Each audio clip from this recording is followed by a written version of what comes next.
Mr. Chairman, while you're waiting to make sure that the public understands the consent agenda, you set a public hearing for the talking about the annexation of some fire service districts for April 1, 2014 at 9:15 a.m. And you rescheduled your March meetings for the second and fourth Tuesday in March instead of the first and third Tuesday.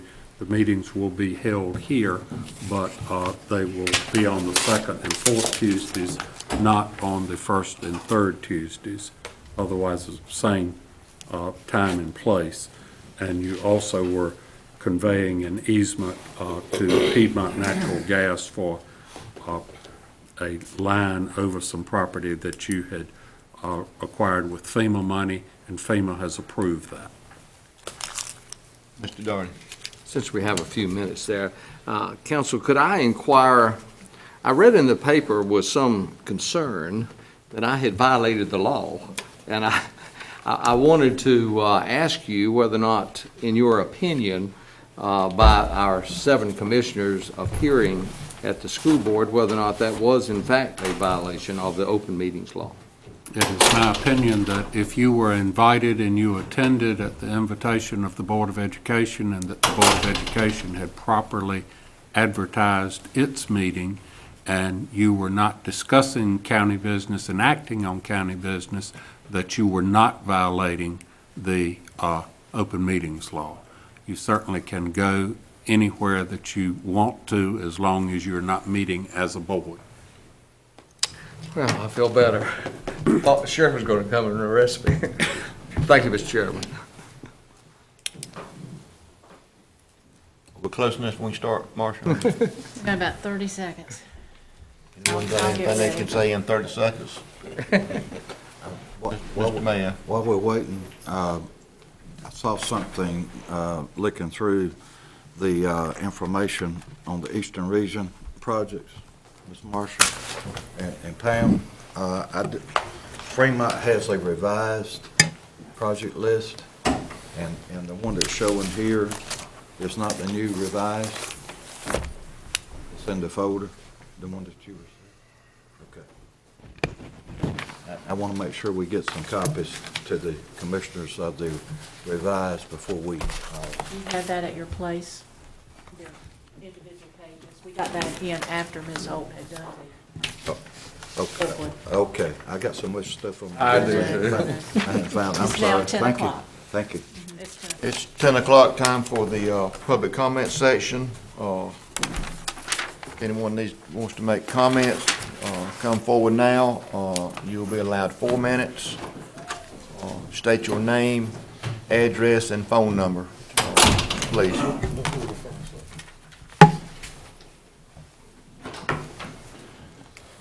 Todd Drew, P.O. Box 587, Goldsboro 27533. About 5 things to address here in 4 minutes. I got county manager at the top. Growing up in politics, assisted in elections, took several elections before the man won. But he ran for the office of business manager. Asking why he didn't run for president or such, he said, that's the position where the action was if he wanted to make the difference in that organization. And I suggested the county manager be an elected position. The life and death issues that they address day to day. In 2011, 2012, 2013, I sought to be on the agenda to address a tried and true proven program to advance teen education in free enterprise, advance teen employment, thus lower teen incarceration rate. Thus far, I've been denied that opportunity to be on the agenda to address that, and last year sought the procedures documented that would secure the ability of a citizen to be on the agenda. That was never provided. I don't think it exists, and it should. So a little bit of a quote in the paper, someone on this board, in response to $40 million for school construction, that was a heart-stopping figure. When there's a 10-to-1 infrastructure to instructor ratio in Wayne County to advanced education, it's a mind-boggling figure to me to invest that way when buildings already exist. I asked Steve Keene if he's with us today. Are you with us today? The fourth quarter Hot Topic Forum, top educators in Wayne County at Lane Tree, researching that, there was no opportunity, to my knowledge, for a citizen to ask a question that day. At the very end, only 2 people were picked. It was Phyllis Moore and Steve Keene to ask questions. Were you handpicked, or did you have your hand raised?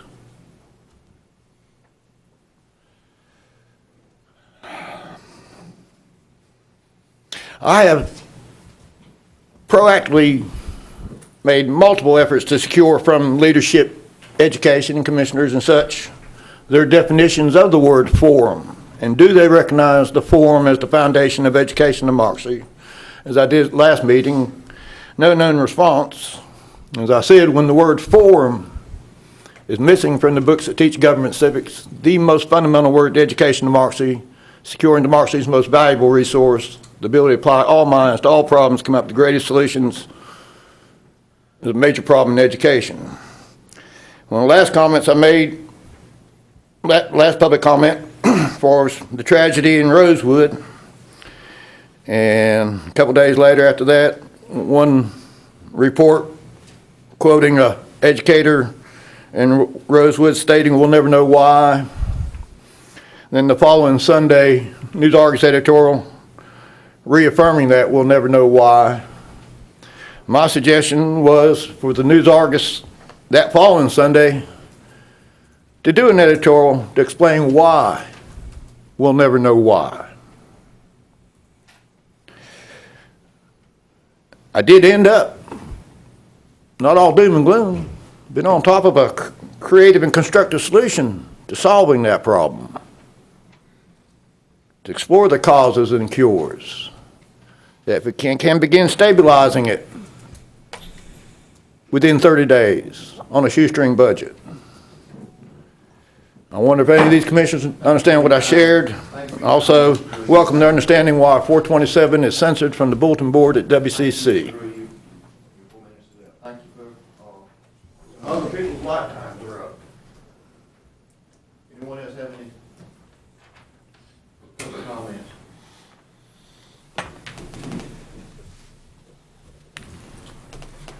Jim Barnwell, 108 Woods Drive, Dudley, 734-6149.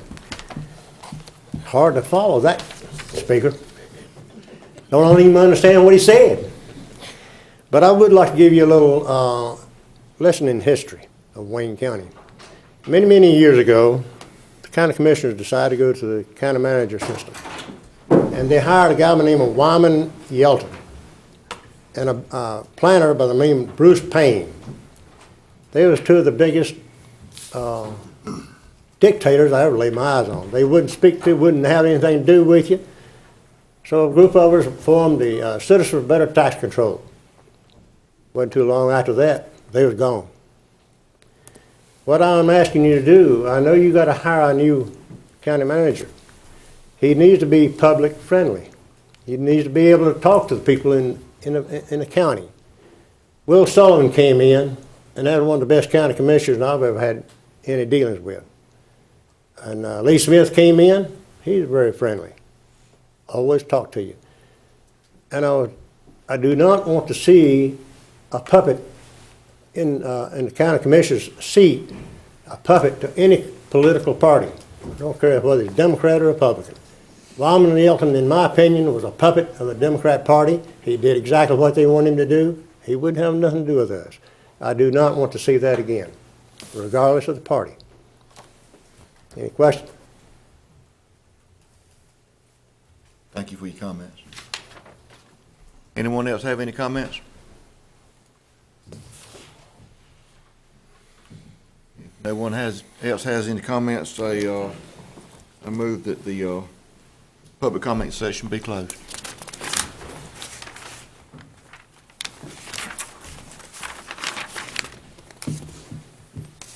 Move back up to unfinished business.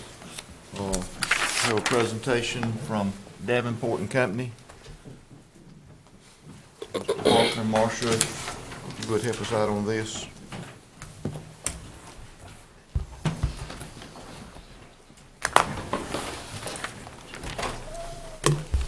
Ms. Hope. At this time, I'd like to introduce Mr. Bob High and Mr. Mitch Berguglio from Davenport, our financial advisors.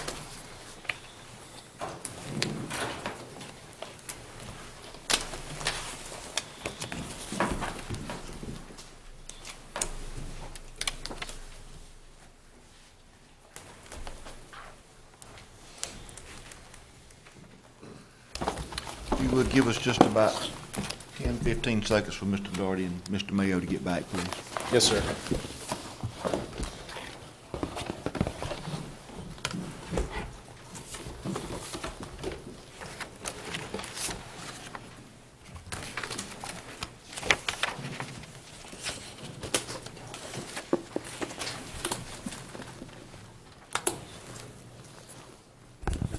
Mr. Chairman, Yes, sir, Mr. King. is this the same information we received yesterday, emailed to us? Yes, sir.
Got a quorum.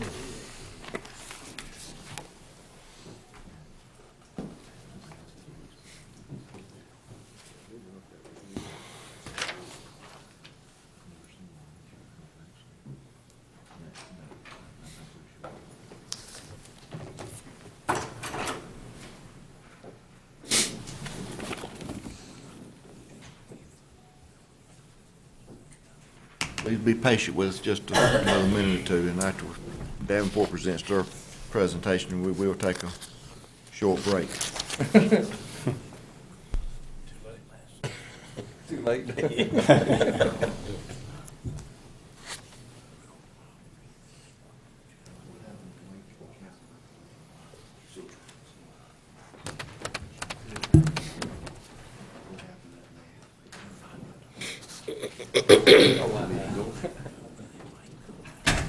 But there were no votes. I know.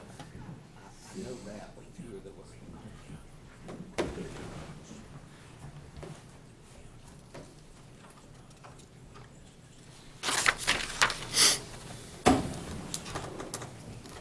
Yeah, we're waiting on you. Come on. Okay, go ahead and start, sir. Yes, sir. Well, Mr. Chairman, members of the board, thank you for having us back.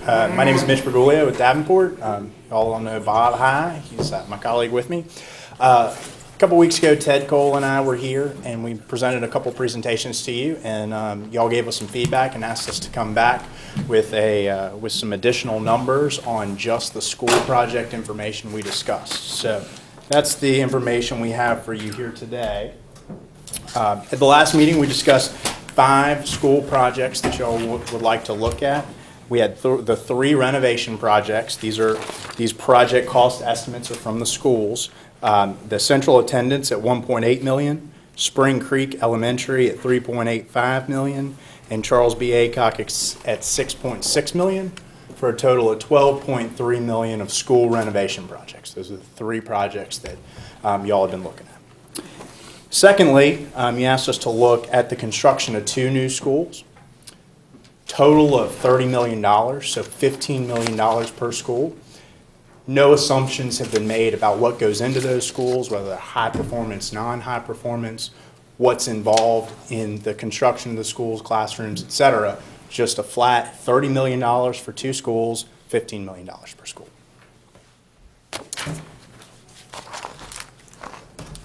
So we also looked at the reserves the school had and estimated the balance of those reserves as of June 30th of 2014. There's several funds that the schools have set aside to pay for capital and debt service. The sales tax capital reserve fund, the school capital project fund, the school capital maintenance fund, the QSCAB project fund, and the lottery fund balance. The first 4 of those funds are held at the county and school level. The lottery funds are held at the state level. The total of the 4 funds held at the county school level was $16.2 million. And when you add the lottery to it, there's a total of $22.7 million the schools have available to pay for capital and debt service.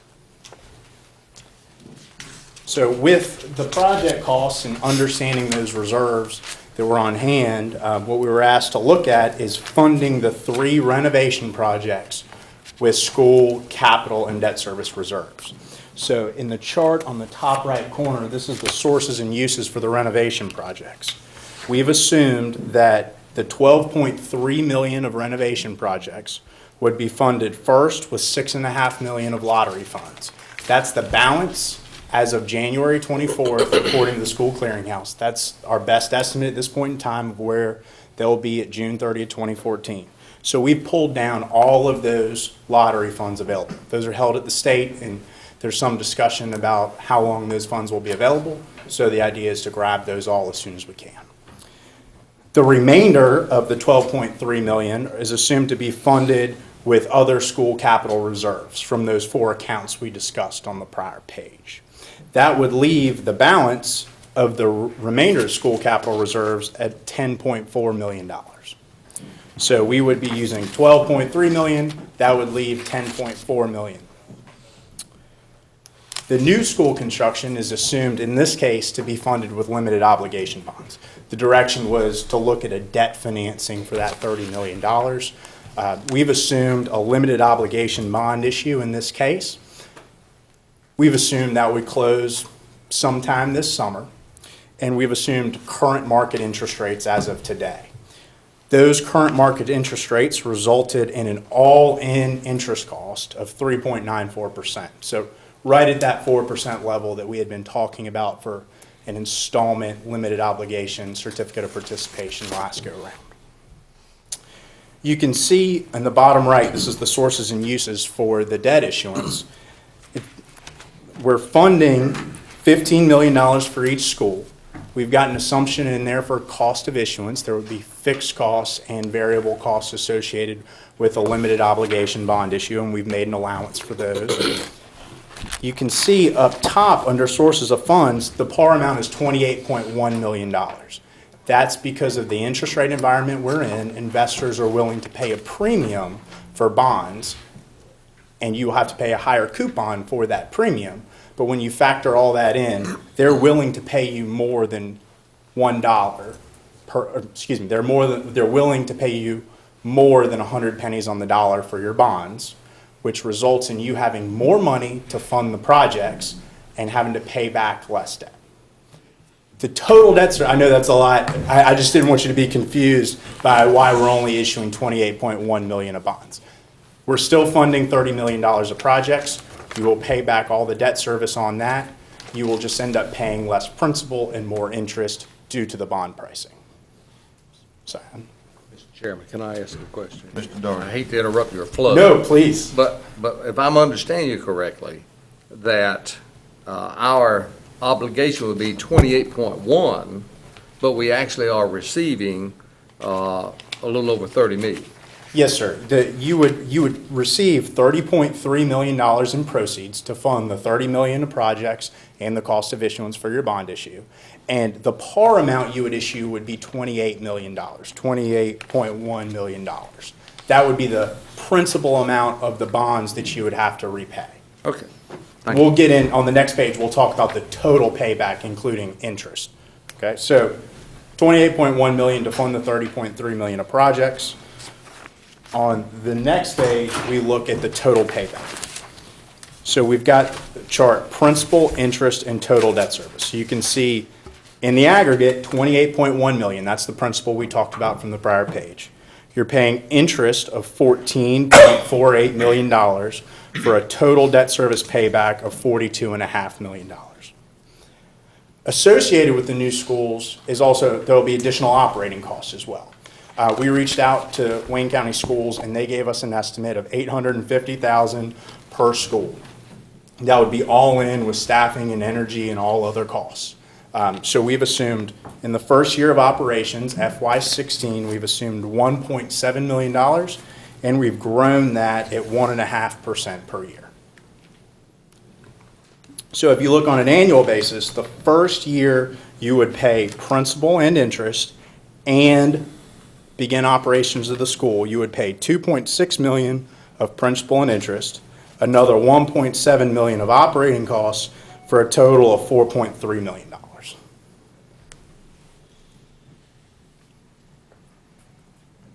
Stop there and ask you if you have any questions on this page. Sure. Mr. Doherty. Why, I'm used to, I'm in the housing business, and I'm used to a level payment. Yes, sir. Here, you're not going to have a level payment. That's right, and thank you for bringing that up. We've assumed these bonds would be issued at 20-year level principal. So that's every year you're paying back the same principal amount. That is what the local government commission likes to see. That is what they recommend. Recently, they've put out a set of draft policies that are being reviewed and will ultimately be adopted by the local government commission in the coming months. Those policies suggest that for governmental projects, they want to see 20-year level principal. They will come off of that in very certain instances where the locality needs to come off of that level principal, but their policy is to do 20-year level principal on a general government financing. So that's what we've showed in this case. This is what they would like to see. There could be some discussion with the local government commission if we could structure it in a different manner, but this is the traditional structure that you're going to see from a general government financing around the state. And Bob? Might mention rating agencies. Yeah, and the rating agencies also like to see this level principal structure. It produces a faster amortization of your debt, so it's a credit strength to be paying down your debt more quickly. With a level payment structure, like we would see in the mortgage business or in the housing industry, you've got two components that you're paying to get to that level payment, paying principal and interest. In the earlier years, because you have more principal outstanding, you're paying more interest and less principal. And over time, that ratio changes. So the more quickly you amortize your debt, the more quickly you repay principal, the more of a credit strength that is. And that's one of the reasons why the LGC prefers level principal. I say, though, if you're used to the home mortgage, Step up to the microphone, please.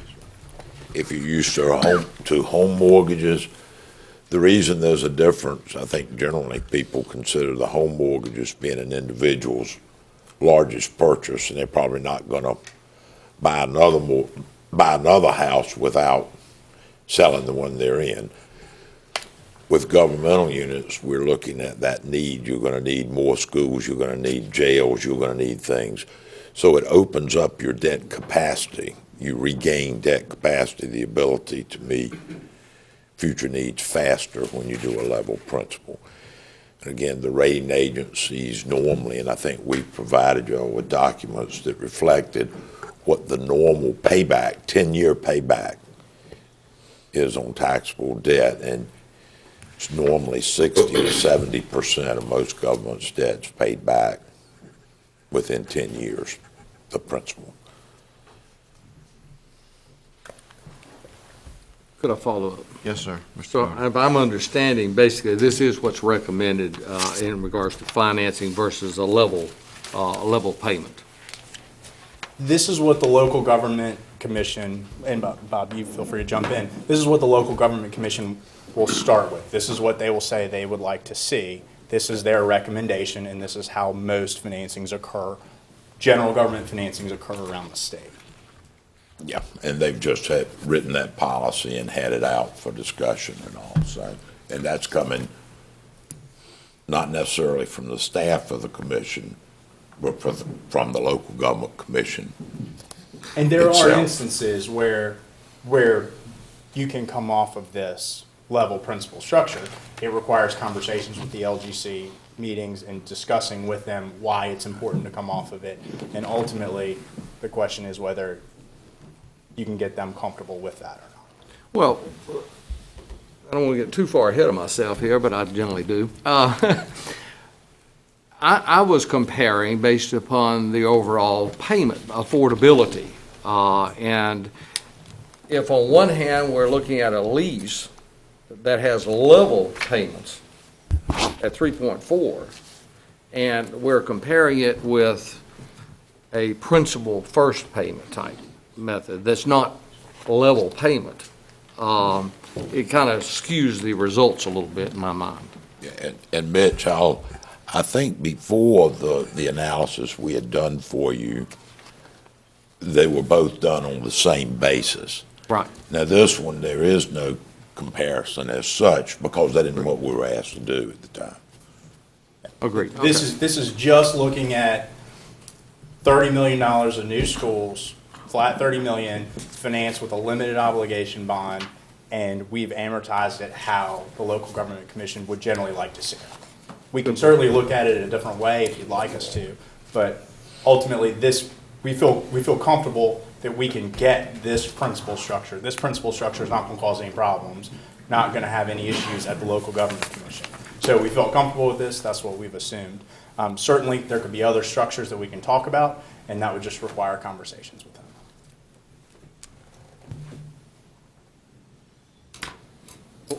Yes, sir. When you say other structures, specifically, what are you talking about? Are you talking about a different dollar amount? Or what are you? Well, excuse me, when I say other structures, I was referring to other principal repayment structures. So we've got level principal here, meaning if you've got a 20-year bond issue for $20 million, you're going to pay back $1 million every year. If you look on page 4, in the principal column, you can see we're paying back the same amount, $1.41 million every year. That's a level principal amortization structure. On $30 million. Yes, sir. On approximately $30 million.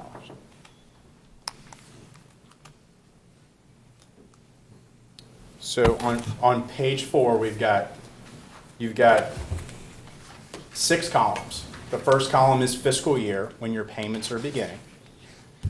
This second column is your principal repayment. So we talked about there's $28.1 million of principal being issued to fund these projects. Begin paying principal in fiscal year 2016, and you repay $1.41 million. You repay that same 1.41 or 1.405 million every year from 2016 to 2035. The interest calculation is based on that level principal repayment. So you can see over time, your interest payment is highest in fiscal year 16 at 1.2 million and comes down over time as you're repaying the principal. So your total debt service, the fourth column over, your total debt service, that's your total payment, is highest in the first year you repay principal at $2.6 million, and it's reduced every year as your interest payment is reduced.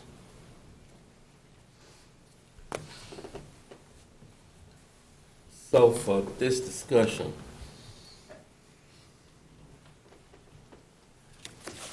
I heard a 3.2, but I think that was being read from Mr. Daugherty. Where was that? That was the lease payment. What, the school system? Yeah, the presentation they had Friday. Right. And I was just wanting to clear it up in my head and for the public. When you're looking at what you're paying back off of what you just described, it would naturally be different because there are more things in the package that the school system discussed the other day. So for the public, I'm not sure you're comparing apples and oranges, but you might be comparing the big yellow apple to that red one. I just want to grab something that I can hang on to, if that's fair. So I think I follow the 30 million, but, Yes, sir. 3.2 that you, Mr. Doherty referenced, had more stuff in that you would have to finance over time, so consequently, the total debt service would be different and, okay, I just want. Yes, sir, absolutely. That's why I wanted to be clear when there are terms we use that may not just make it plain to us, and certainly the public that's out there listening to this. Okay, go ahead. Yes, sir. No, I understand completely. So please stop me That's fine, that's fine. all the time, and I'm happy to dig into it deeper. But go ahead. Yeah, let me make one quick comment. This presentation is responding to a request from the board prior to any knowledge of this information. We can compare and do a different analysis, whatever you want, on any basis you want us to do it. But this was not done with any knowledge or information and not And meant that's to what I be wanted the compared. public to understand, is the public may be sitting here listening, but certainly the Yeah. public that will be watching this on television, understand we're not talking about the same bag of goodies in Correct. there. We're talking about different ones. All right. Absolutely. Any other questions on this page, the principal, interest, total debt service, or the operating costs that we have assumed? Question. Ooh, Mr. Doherty. yeah, since you brought up operating costs, I was gonna pass on that, but I do have a question on operating costs. And I think we all need to be cognizant of the fact that it's not only the payment, either by lease or payment on the actual indebtedness, but it's also additional costs to the county taxpayers, the ad valorem tax, to actually increase payment for operating costs. Because I have not heard from the school board that the school board is interested in absorbing those costs.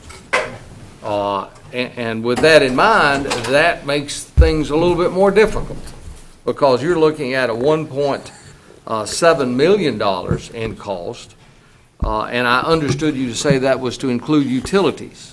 Yes, sir. It's our understanding that we got this information from the schools, and it's our understanding that that's sort of the all-in county cost of operating a school would be $850,000. Like I said, the projects that we assumed, just a generic $15 million, made no assumptions about high performance, non-high performance. So from our perspective, the most conservative thing to do was just to try and capture the all-in cost of a school and go from there. Was the 850 broken down? No, sir. It was not. No, sir.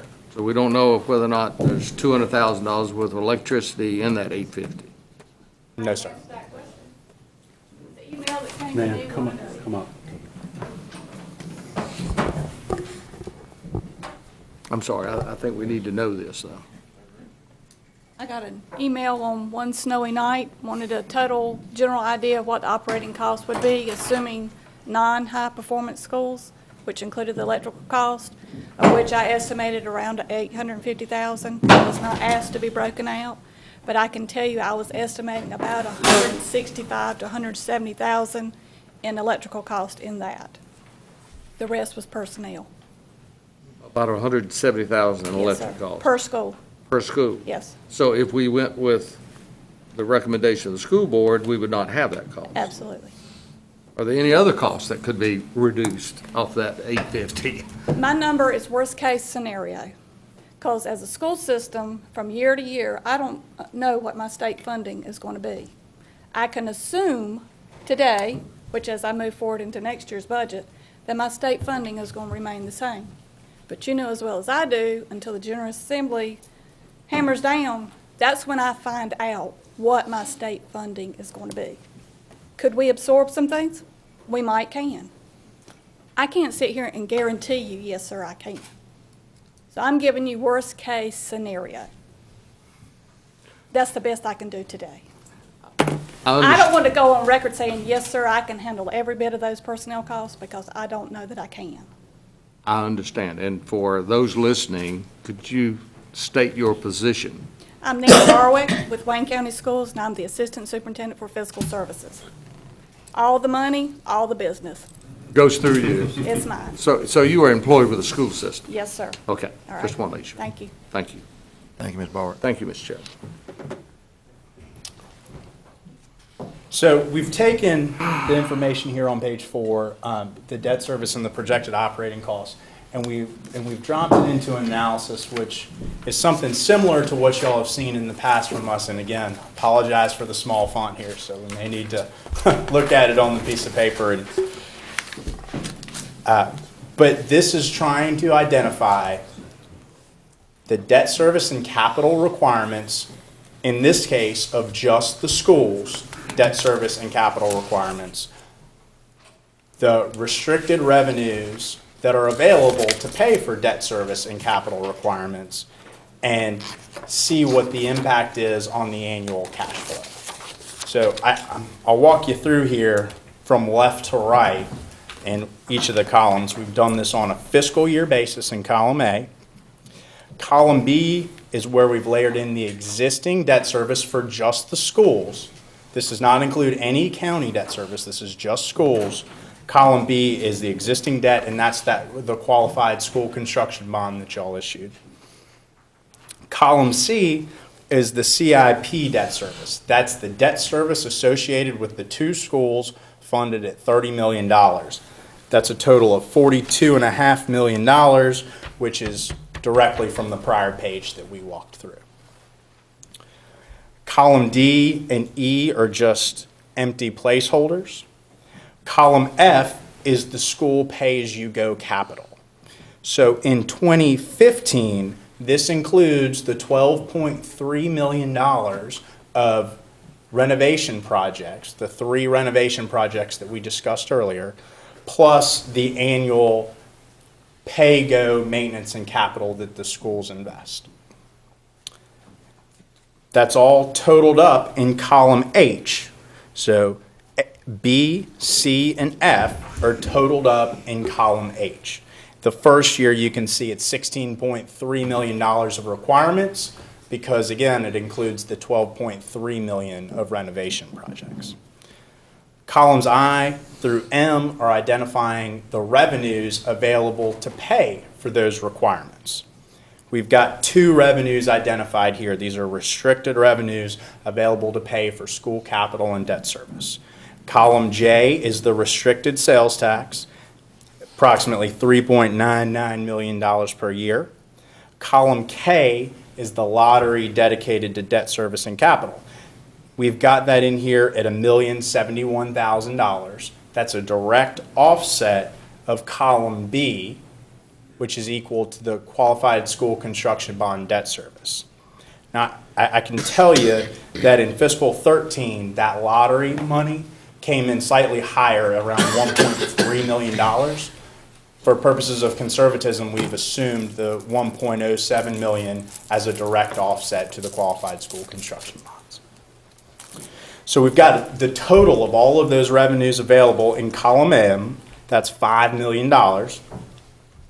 And in column N, we compare the capital and debt service requirements in column H to the revenues available in column M. So for fiscal 15, you can see there's $16.3 million of requirements, $5 million of revenues, for a deficit of $11.3 million. Now, we know that number is to fund the school renovation project. So jump over to column S with me for a second. Column S is the fund balance available to pay for debt service and capital. That's the $22.7 million number we discussed earlier. That's between the funds that are set aside at the school and county level, as well as the lottery funds set aside at the state level. So in fiscal 15, we're using $11.2 million of those reserves, and we're pulling it down to $11.4 million. Column O and is doing math from any tax adjustments that are produced from this. Column P is the use of those school capital reserves over time. You can see we're using the capital reserves through 2025 until they are exhausted. And when I say they're exhausted, we've brought them down to $4 million. We understand that the schools would like to maintain a minimum of $4 million in those capital reserve funds. So we've set that as the minimum amount we could draw down the fund balance to. Column R is the estimated tax equivalent, your revenue, the shortfall or your revenue requirement that you would have to come up with to cover any surplus or deficit. That's column R. That's only for capital.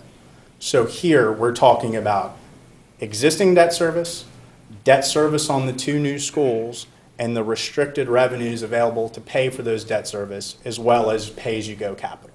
So this is only debt service and only capital. Column R represents the estimated incremental tax equivalent. Mr. Chairman. Yes, sir. Real quickly, just so I won't lose track, the $4 million that you're drawing down to in 2025, you said that was $4 million set aside. I know you're drawing down to that $4 million, but is that plugged in to 2014-15? Is that part of the thinking, is to take the $4 million and restrict it as the first year coming out of the gate? I think it was a couple meetings ago where I think it may have been the joint meeting between the county and the school board. The comment was made that that school reserves could be used, but wanted to maintain a minimum fund balance in those reserves of $4 million. So that's where we got that assumption from, that we would not draw it down below $4 million. That $4 million is not assumed to be used. It's the minimum amount that they would have in the bank at any given time.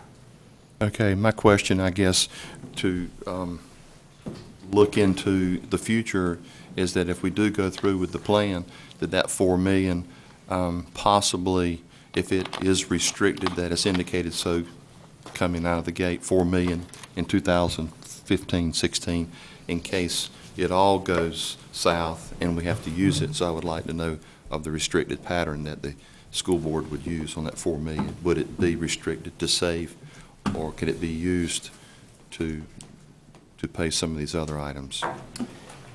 In general, it's my understanding that it's restricted for debt service and capital. These funds that are coming in are naturally restricted for only debt service and only school capital. Okay, got it. So as that Not fund balance operating. builds up over time, you can use it to pay for capital or debt service.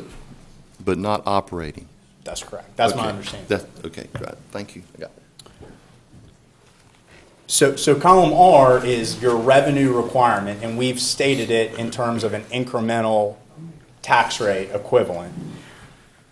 And out in 2025, you've exhausted the school reserves. You've brought them down to the minimum of $4 million, and there's a shortfall of $213,000.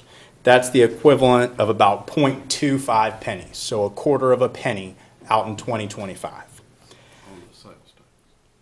I mean, on the ad valorem. On the ad valorem tax, yes, sir. It's stated as a equivalent ad valorem tax rate. It's $213,000, which out in 2025 is projected to be about a quarter of a penny. The following year, assuming that that quarter of a penny revenue comes in every year after it's realized, we're short an additional $550,000. That's the equivalent of about 0.65 pennies. So in the aggregate, it would be a 0.92 penny tax equivalent. But what I can tell you is after 2025 and 2026, those are the only 2 years that show a deficit in this analysis. After that, it's back in the positive. So we've calculated how much will be required to meet those projected deficits without a tax rate equivalent, and that would be about $1.3 million. So the further use of $1.3 million of reserves would directly offset the need for any tax equivalent in this analysis. That's the capital side. We're only talking about capital. So the incremental revenue requirements for capital is $1.3 million of reserves, or out in 2025 and 2026, a tax equivalent of 0.92 pennies. Column T is where we've layered in the estimated incremental operating costs. So as we talked about on the prior page, we're assuming $1.7 million for the two schools, total operating costs. Starting in fiscal year 2016, that would be the equivalent of about 2.25 pennies based on the value of the real estate tax, ad valorem tax. So the 1.7 pennies in operating equates to about 2.2 pennies, and assuming those operating costs grow at 1.5% per year, there would be a slight increase there. In the aggregate, between the amounts required for capital out in 2025 and 2026 and the amounts required for operations, it would be a total of about 3.4 pennies over the life of this project, 2015 to 2035. If you are able to further use reserves to help cover the capital, that 0.92 pennies could be avoided, and you would be left with just the operations there of 2.24 pennies in fiscal 16 and about 2.5 pennies over the life of this project from 2015 to 2035. And I've been talking for a while, and that was a lot of information, so.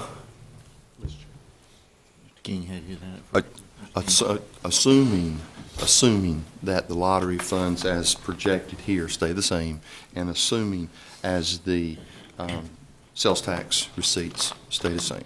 Yes, sir. All that's assuming on the revenue side. Yes, sir. This analysis assumes that you have those two forms of restricted revenues that come in every year, lottery and sales tax. I think it's Article 40 and 42 sales tax. So if anything were to change with those revenues, obviously this analysis would change.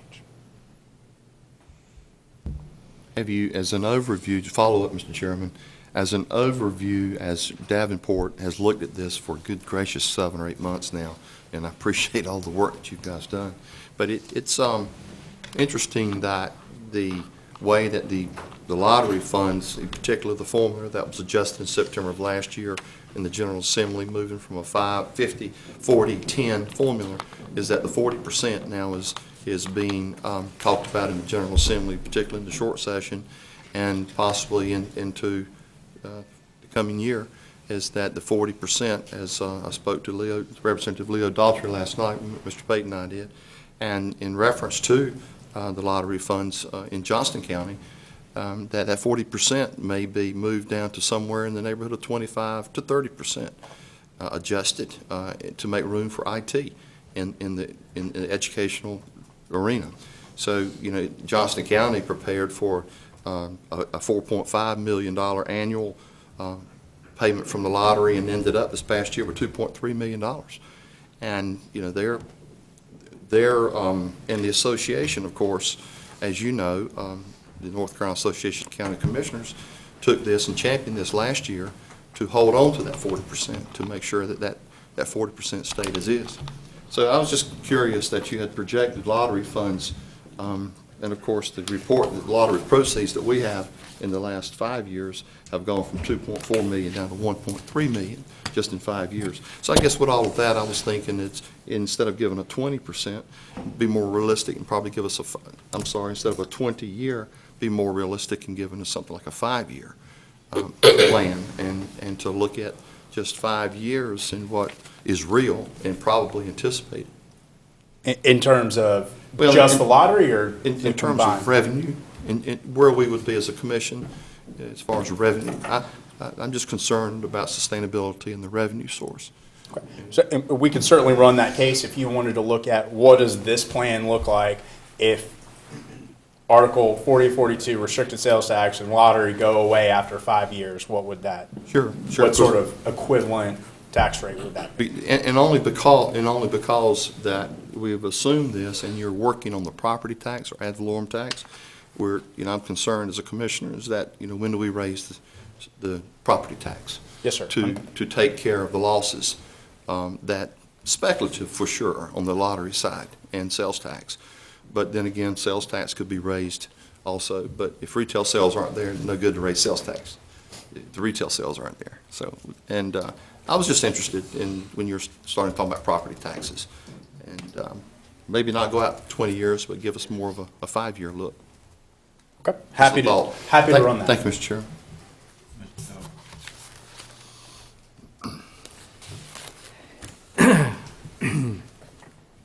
Here's my skepticism. The numbers don't add up. And let me tell you why I say that. It's great how you've gone through this, and anything I say that's incorrect, please correct me. Pam, if you'll kind of chime in on this as well, but let me break this down rather simple the way I computed this. The schools have an income coming from sales tax of roughly $4 million a year. Is that correct? Their portion of the sales tax, $4 million a year. Is that correct? Yes, sir, that's what we've assumed, All right. 3.99. The next thing we have coming in are lotteries. Lottery proceeds are $1.3 million a year. Is that correct? Correct, that's on the school, that's on the school side. That's right, on the school side. So if I add those together, I've got how much per year coming in? That's $5.3 million. The current obligations would be $1,071,000. I'm gonna round that off to $1 million on a payment on an existing outstanding loan. Would y'all call that CCABs? Okay. So now we don't have 4.3 million. I'm sorry. We don't have 5.3. We now have 4.3. Is that correct? Correct.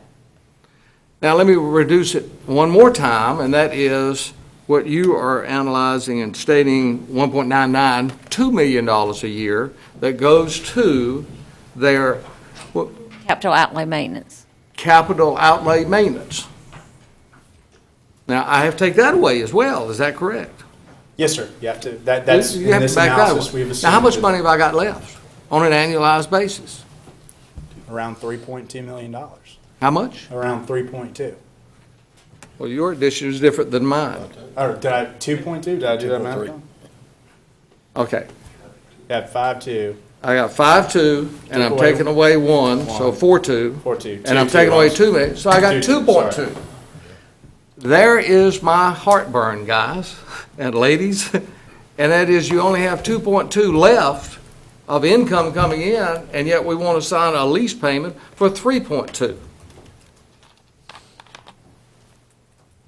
Am I correct in my figures? Based on the current assumptions in here, yes, sir. What All right, you so just that walked through, the means math that works. Yes, sir. I've got the $1.7 million in increased funding for operation, plus we're gonna have to come up with another million in order to make the payment. Now, the only place I know where that million's coming from is from local tax, ad valorem taxes. Am I correct? Correct. Not unless the state's gonna send another $1 million down here. So as you can see, we're looking at around 2.7 million. And if you analyze that based upon a tax rate, immediately, how much are we going to have to increase the tax rate in order to accommodate this? I'm glad, look at this calculator going. Hey, I messed up once already. I I'm not gonna do appreciate it. twice. Based on $2.7 million and a 1 penny on your tax rate, we had at about $740,000 this year. Be about 3.6. So we would actually, if we go with the plan, we would have to have roughly a 3.6% increase in taxes to go with the plan. And that's where I've got some heartburn. That's where I got some heartburn. Is there a way for us to accomplish the goal of building the new schools that will not hit us with a tax increase? That's the questions coming to me from my constituents. They want the schools. Hey, one of them's in my district, and I realize I'm getting some pushback because people would rather me just say, go with the plan and not even ask the questions. But I'm just not that type of guy. I have to look at both sides of it. Some people say you're going to increase my taxes in order to build these schools. Well, what about the other schools that are coming on down the pipeline? How much more are my taxes going to go up? So these are the serious questions that we as board members are going to have to answer. Now, let me put it into your numbers here, if I can. If I'm correct, you are showing a deficit in column N on the second year of $723,000. Yes, sir. Based upon a payment on debt service of how much? 2.6. 2.6. So if I increase that by $600,000 to bring it up to 3.2 million that we'd be making in payments, I would add $600,000 to the 723. Yes, sir. I'm just doing a cross-check, is all I'm doing. Absolutely. Based upon your figures as such, it does bring it up to that, we're gonna be short. And just to clarify, again, you're under this analysis that we've looked at, you're short. You're still short. You're short the year that you issue the debt, $723,000 that you mentioned. But we do have leftover reserves that weren't used up front. So we're using those reserves in column P over time. Agreed, but if I change the analysis from the 2.6 million payment to 3.2, I'm immediately on the first year going to increase my shortage by $600,000. And the 3.2, are you talking about the school board's Yes. projects? The one thing that you might not be including, and I didn't hear it in the conversation, is the operating cost may also be less. Well, that's true. Just a- I'm assuming the operating cost is going to be less by, what did I figure over here? About $340,000. I agree. But just on the payments itself, we're going to be short about $1.2 million. We're going to be short. Am I correct? Yes, sir, based on what you just walked through. Okay. Thank you, Mr. Chairman. Mr. Chairman, Mr. King. on the thought of the $4 million reserve, or the restricted part, I was hoping that the $4 million would be included in all the projections and not be restricted, so it would be part of the analysis to begin with. And we use all of the funds available to possibly reduce the possibility of a tax increase.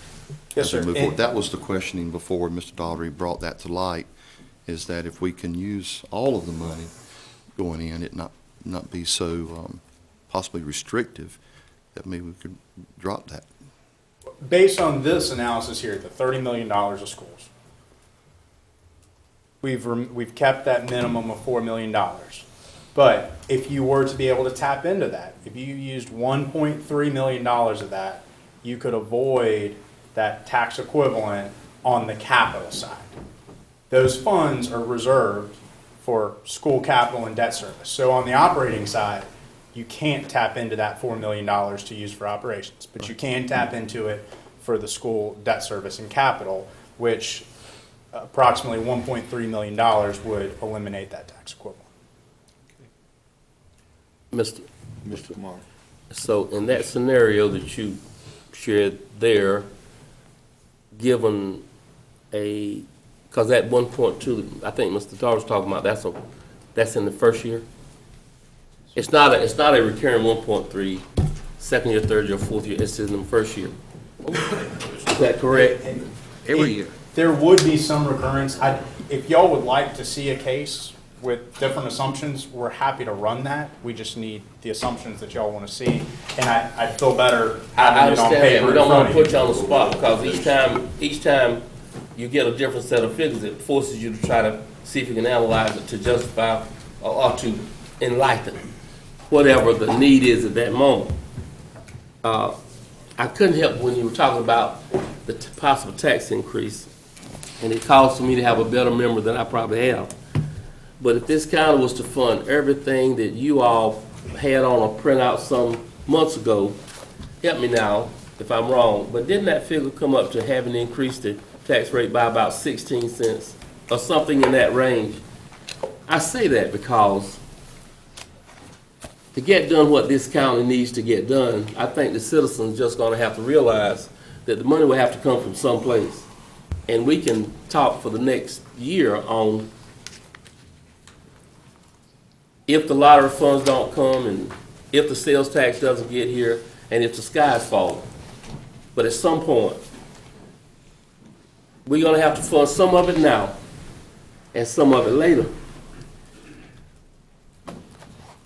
That's just how I see this, and we got to arrive at some place where we can begin to fund some of it, because if we intend to do those things, it's on a larger projection that I saw last fall. It's not gonna just take these pennies that you're talking about, it's gonna take some more pennies to get all that done, and there's a public waiting out there to hear what we're gonna do about that. I agree with Mr. Daughter, we can't spend everything now, but there's some things we have to move on with. And we just can't assume that Raleigh's gonna dry up and the sales tax coming into the county's gonna dry up. We can't assume that, otherwise we would just do nothing. Mr. Chairman. Mr. Daugherty had his hand up first, Mr. King. I just want to clarify. I remember a nice young gentleman asking me, Mr. Daugherty, what in the world, why are you opposed to the lease when we have, the school board has the monies available? And that's a pressing question. If those dollars are available, why would I object to that? And that's why I just want to make sure we are recognizing that the dollars are not available. We are $1.2 million short this year, next year, the following year, because that lease payment is a level payment. So it's not a matter that we're only going to be looking at 1 year of a deficit. We're going to be looking at a deficit going out many years, because your analysis is based upon a payment of 1.6 million to start off with. Now, it does decrease through the years, but when you put a level payment in there of $3.2 million, it's going to dramatically change the amount of dollars that we're going to have to raise property taxes in order to pay for it. And yes, we're going to need that. We're going to need a comparison of a 3.2 because the communities feel like that it's affordable, the monies are available, and we need to have an analysis so we know exactly how big of a hole are we digging. Thank you, Mr. Chair. Mr. Mayor. We'll get to you, Mr. King. Thank you.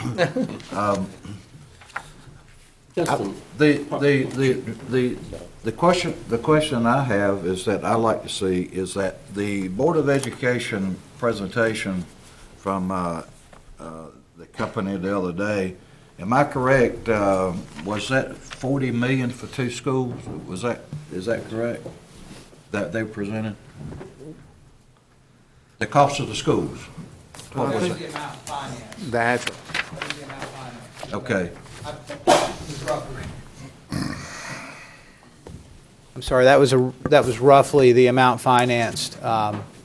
If we were to be able to close in April and get the lower interest rate, that was the amount financed. Okay. Now, going further, is that the question I have is that if you take the presentation we heard from the Board of Education, use your figures and not 15 million per school, but use 20 million per school, I would like to see an analysis and a comparison based on the same cost for schools, but I'd like to see where we would be if we built a traditional school and then beside of that, a high performance with a lease. And I'd like to see that comparison. That way we are talking apples to apples. And we should be able to do that. I have some questions that I would like for Davenport to address to this commission board, and that's one of them. We haven't done that.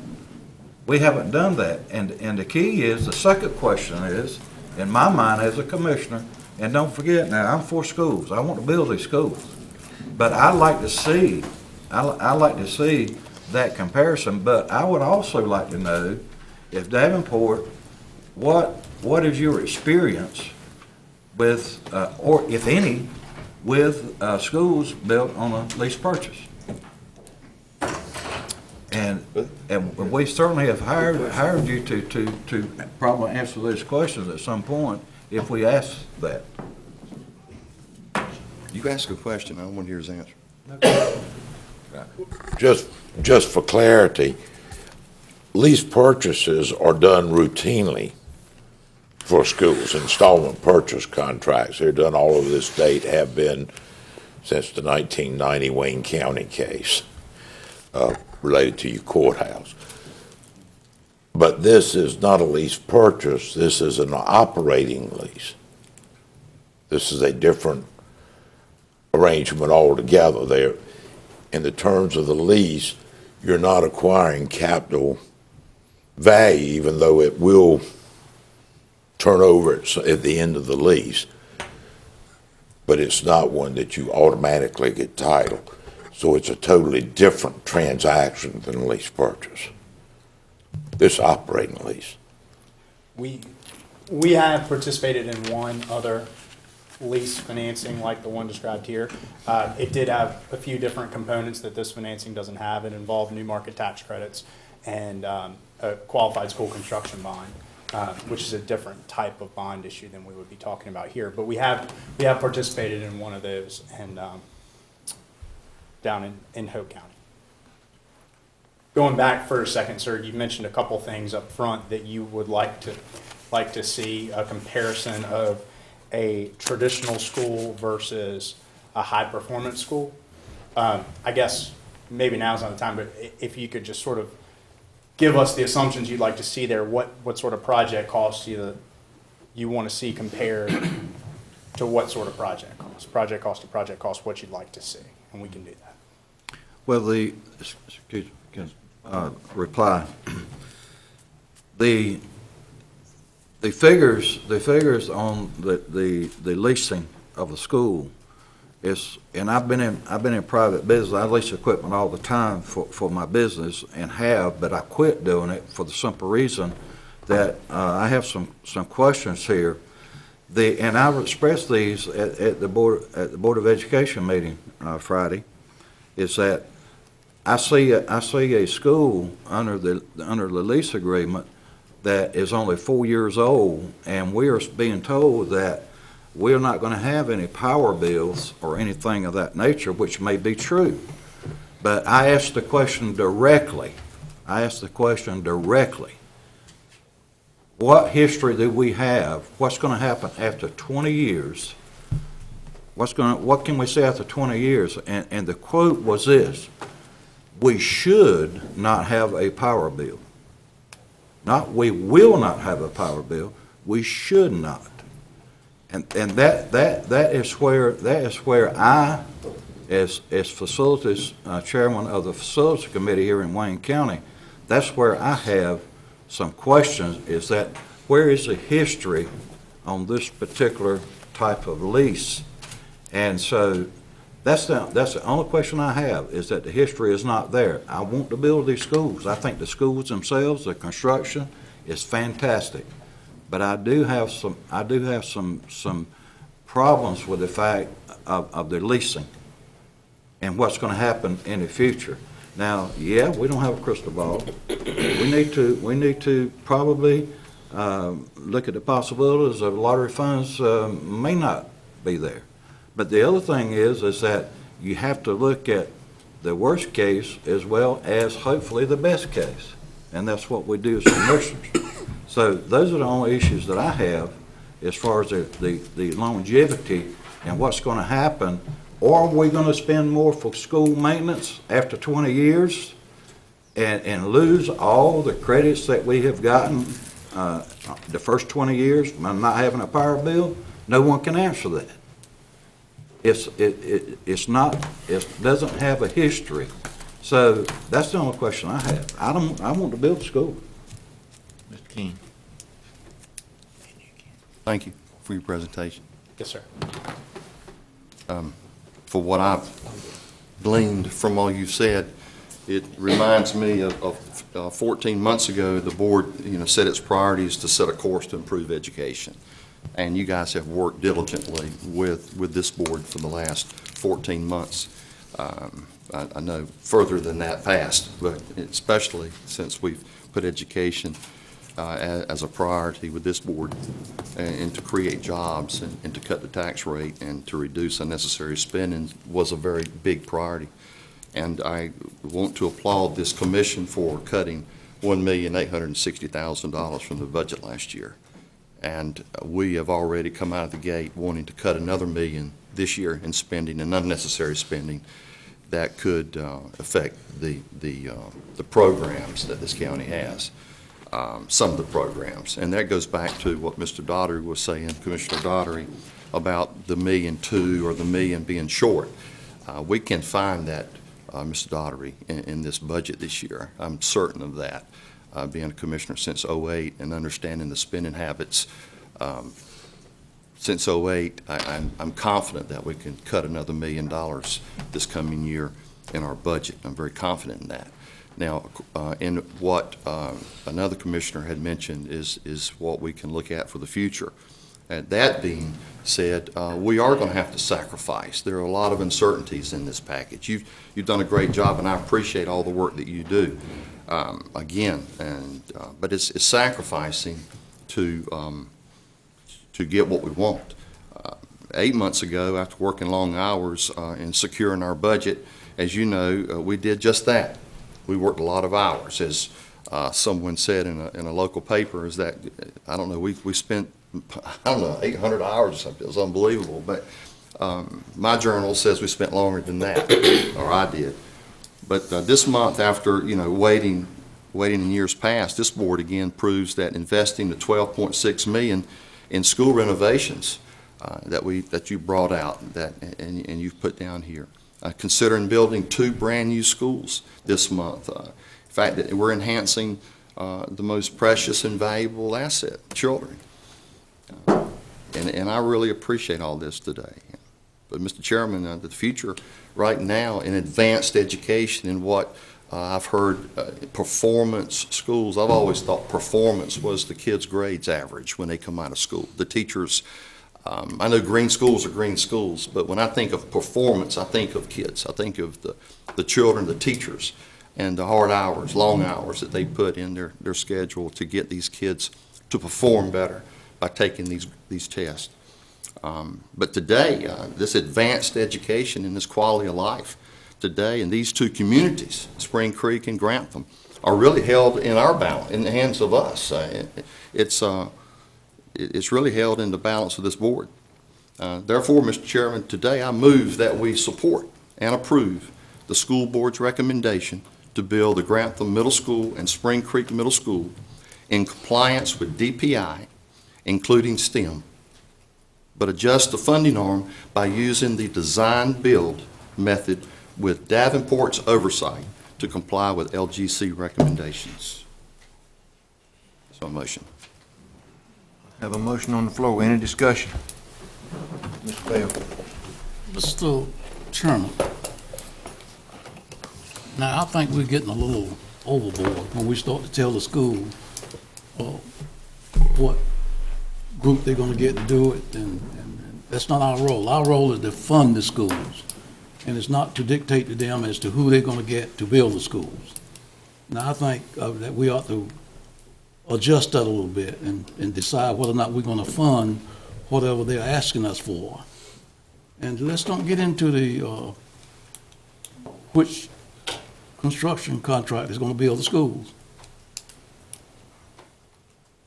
Now, I know I'm just one individual, but that's my opinion. I just think that we, and if you listen to me back a couple of weeks ago, when we asked Davenport to bring these figures, and I asked you then that we should consult with the schools to get their figures so they would have a comparison to make, rather than coming up with our figures, and then they have a set of figures. Now we got to go back and do it all over again.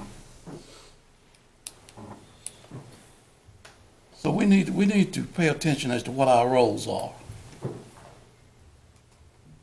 Mr. Chairman. Any other comments? You know I always have a comment.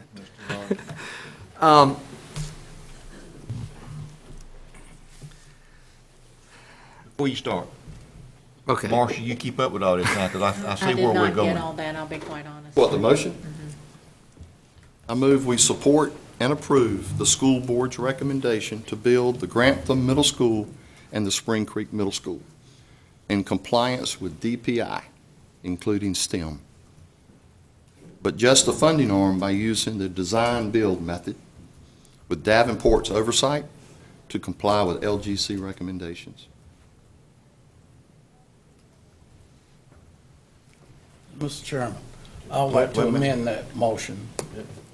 I'd already. Can I make my comments before you make your amendment?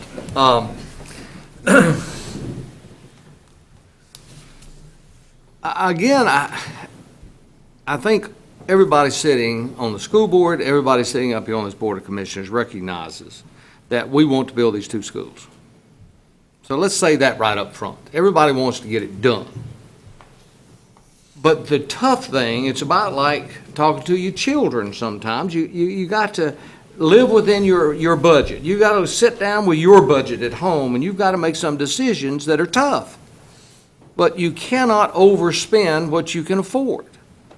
And I say that to say that it's not only this need, it's future needs. So you have to look at not only what you need today, but you got to look at what you're going to need tomorrow.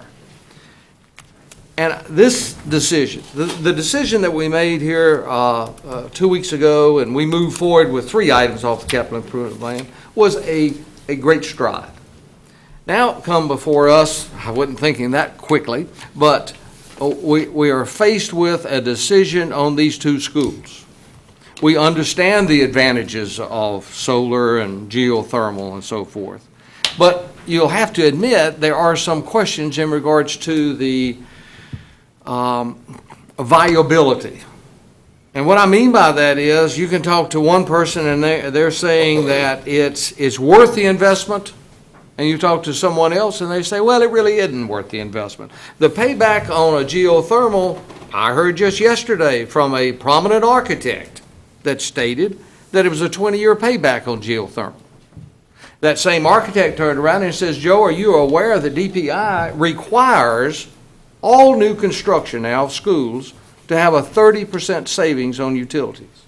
So right off the bat, the new type of construction immediately is going to deliver to us, unconventional construction, is going to deliver us a 30% savings. Now, we can tweak that. We can tweak that. I do not know of any way to accomplish the goal in the short term of getting these 2 schools built as quickly as possible, but short of 2 decisions. One is agree with a plan that's going to put us in a deficit of $1.2 million plus the operation of 1.7. Guys, that's $2.9 million. We're approaching $3 million on an annualized basis that we're going down. Or in the other alternative, to look at some way of constructing it that will save dollars. And every information given to me by architects, design builders, and so forth are telling me that you would save money if you go design build. And so therefore, I am going to support the motion. Thank you, Mr. Chairman. Mr. Chairman. Mr. Mayor. I'd like to ask Davenport this question. As far as design build, we have heard information that design build is not good for schools and so forth and so on, but yet I see as facilities chairman here in Wayne County that on the Steel Memorial Library is a good example down in Mount Olive. By going to design build, we saved $1 million, basically off of the actual construction cost. I would like to hear from you as to design build. How prevalent is it in building new schools?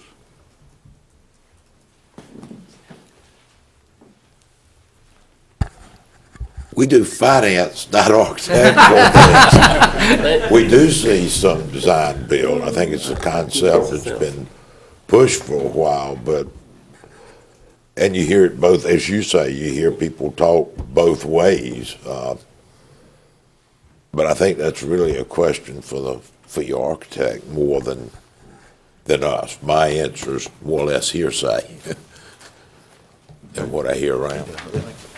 Design build for schools in North Carolina has not been done. The statute that would allow for it was just passed in the last session.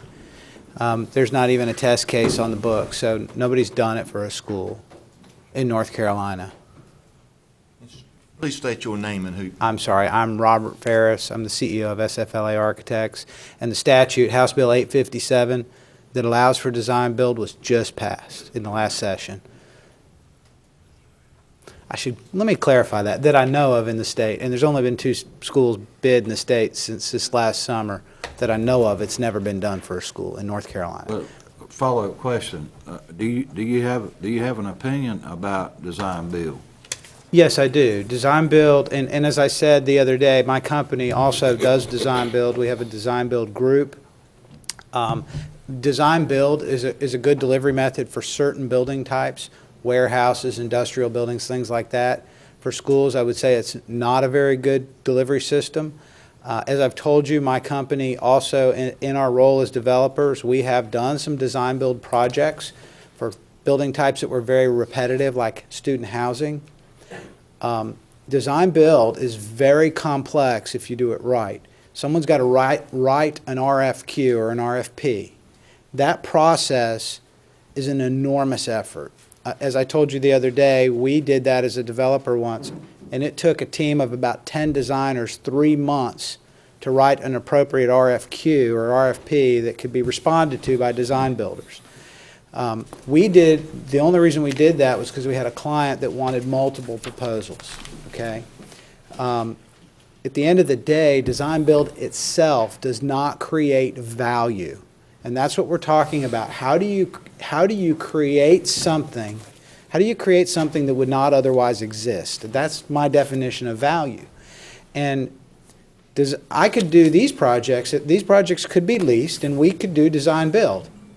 I mean, we have the legal authority to now do that.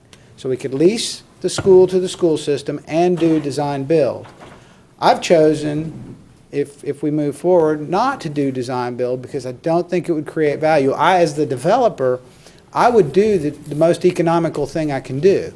And being a design builder, an architect, and a developer, I have all of those tools at my disposal. So if you want it design build, I can do it design build, but it won't create value. What creates value is eliminating the power bill, and there was so much said here today that needs to be clarified. I know that I probably won't be able to do that all, but Mr. Daughtry made a comment about the payback on these high-performance systems.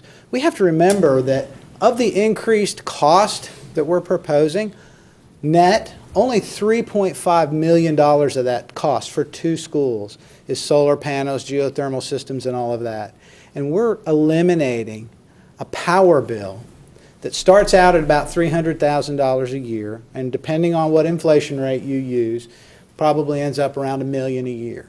And Mr. Daughtry, I complimented you for pointing out that if you have 30 schools, that means we're going to be spending $15 million a year on utilities in the future. And that's what this is truly about. That's the value proposition we bring to the table here.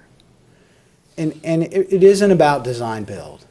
Design build generally produces, you can do cheap buildings, design build. You can also do them traditional delivery. We can lease you a cheap building. You know, so less expensive buildings are accomplishable under any delivery method. As far as the school system's ability to pay, we haven't heard from Ms. Barwick yet, but I saw a spreadsheet a few months ago that the numbers were similar, I think, to Davenport's numbers, but clearly there was an ability to pay, so maybe there's a miscommunication there. Someone said earlier, you know, why don't we bring the school board into this conversation?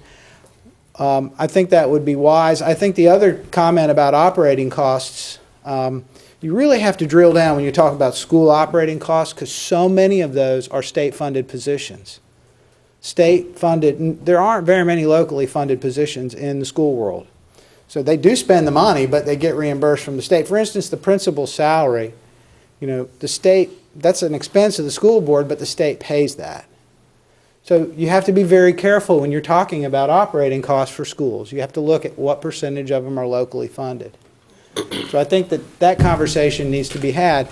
My dilemma is, you know, it sounds like to me, from the comments I've heard, there's some interest in sort of putting this off and analyzing it a little further. Our backs are up against a wall with an interest rate issue.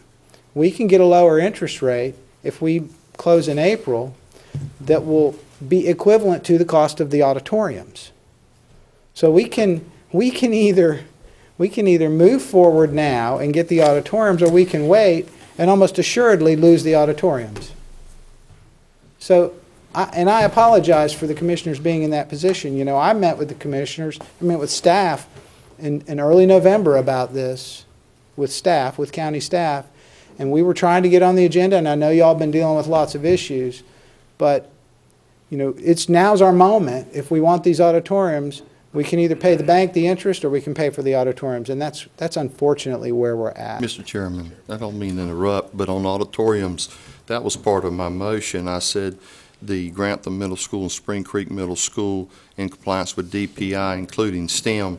I automatically assumed auditoriums were included in the plans of supporting and approving the school board's recommendation, because that's what I heard Friday at my meeting at 3 o'clock, is that the consensus of the board, school board, wanted 2 auditoriums, one in Grantham and one in Spring Creek.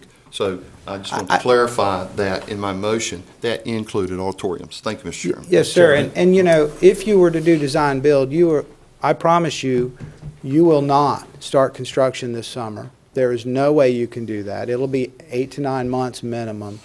And to assume that that interest rates are not going to go up and construction costs are not going to go up in 8 to 9 months is a very risky assumption that I would not want to have my name attached to. So I think you really have to think hard about that assumption. That was a huge assumption in the analysis that Davenport was asked to do. And just a minute. Before you leave. Okay, go ahead, Mr. Pate. I don't think anybody's interested in building a cheap version. I think the actual plan that you have or what you want to put on these schools is probably a good thing. But my question is this, and Mr. Dollars brought it up, the numbers that I saw on Friday had it being paid for across the board, and now we're looking at, what was it, $1.2 million short? I'd like someone to speak to that. Okay. Ms. Barber. Please do that. Nan Barwick, Wayne County Schools. When we started looking at this project 9-10 months ago, my approach was to look at the total picture, the total 20 years we were going to look to finance this program. So I looked not just year by year like Mr. Daughtry has looked, but I looked for the whole 20-year period and what I was anticipating in revenue on my half-cent sales tax. I was still counting on that lottery and our fund balance in the capital account now. And my projection, of course, depending on the many numbers that have been thrown at me in the last several months, is that we can fund these 2 schools. This is what I did, though. I did eliminate that $4 million that the board wants to keep as a threshold. I took that off the books myself because we're going to need it. I also looked at the fact that in 13 years, my QSCAB is paid for, and I'm hoping to use that lottery money, God willing, if it's still there, to be available. And that's another $7.5 to $8 million. I've taken all of that. I've looked at the whole 20 years, not just year by year. That was my approach to the numbers. So yes, if you go year by year, that's a bad picture. You've got to look at the fund balance that's sitting there now. You've got to hope you're going to have that lottery money moving forward. And we eliminated that $4 million threshold to keep in the capital account. That's how I arrived at my numbers. Any other questions from I one follow-up. Okay. Now, you're saying you need to make that decision in, by April to get to it, get to the to do their board meeting, is that correct? We need to go to the LGC meeting in April, so we would need a Okay, decision. so what is your window with us before we get there? We need to have a preliminary meeting with the LGC next week. And Davenport is really good at this, and they do a lot of meetings at the LGC, so if this board made a decision this week, we could I'm assuming they could schedule a meeting next week. That's probably a big ask, but that could probably happen if the LGC knew that we were trying to close in April. And they can speak better about that than I am, and that's the commissioners, they would schedule that on your behalf. They would schedule the LGC meeting or maybe work with your finance officer to work that out. But we need to close in April if we want that lower interest rate. And let me ask Davenport a question then. If we did not make that decision today, and say it was 2 weeks out, would that still be impossible to schedule that meeting? 2 weeks out, it would be possible to schedule a meeting, but, I mean, you speak to this better than I can, but in terms of getting, if your goal is to achieve LGC approval at the April meeting, I mean, if you don't make a decision on what you want to do or move forward for another 2 weeks, that might be difficult. Okay. Yeah, I think it would be because you're talking about a different type of financing, but I think the commission would work with you as much as they could. Generally, an application has to be in a month in advance of the approval meeting. Their meeting's on the first Tuesday of each month. So if you're talking about April, what were you looking for? It's April 1. For an LGC approval. So it is possible. So, could be done. It'll be pushing, and the LGC to have to work with us. Yeah, I would say it's not impossible, but even if we started today, there would be some difficulties in achieving that approval on April 1st, just given the fact that it is a different transaction that is not the normal transaction. Mr. Bell. I'm going to put a motion on the floor if Mr. King, if he withdraw his design bill, then I will go with the straight up. I will not withdraw my motion, Mr. Bell. Okay, then I will put my motion on the floor that we do not use design bill as stated by the architect and other people in the building business. That we just go with a straight approval of the school board's request. You get that, Marshall? Amendment to the motion. Got to be an amendment to Yeah, that's what I'm saying, it's an amendment. All right. Got an amendment on the floor and Mr. Bell's amendment also. I saw several other hands up. Well, Mr. Daugherty. Or Mr. Camardi. If I hear us right, we want to build the schools. We're down to which one of these methods, design, build, and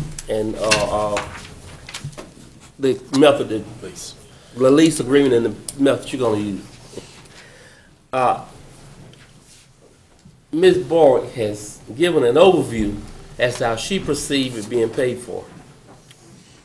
But if we're going to, and I hear the two motions, and I believe I understand the motion and the amendment, but if we're going to delay for reasons to determine if there's a design bill, and the gentleman right here said they could do any kind you wanted, but if they can move forward now, they can save the interest. First thing we need to look at is trying to save the interest by not delaying. And I thought Mr. King said that if we follow SDPI and LGC rules, we would move on. And I thought I was ready to vote with him to move on because but I was just asked not to get hung up on design, build, or the other method. So maybe is there some place we can meet in the middle on the motion so that we can move on? I'm just curious. Mr. Chairman, I will not withdraw the motion. Mr. Daugherty. reading this while we get paid the big bucks. Speak for yourself. Two issues here, and Ms. Bart, could I ask you to come to the podium because I got some questions. I understand what you're saying, that you computed it based upon the entire 20-year term. But did you factor in there the $1.7 million in additional cost of operation? This was strictly capital. I understand.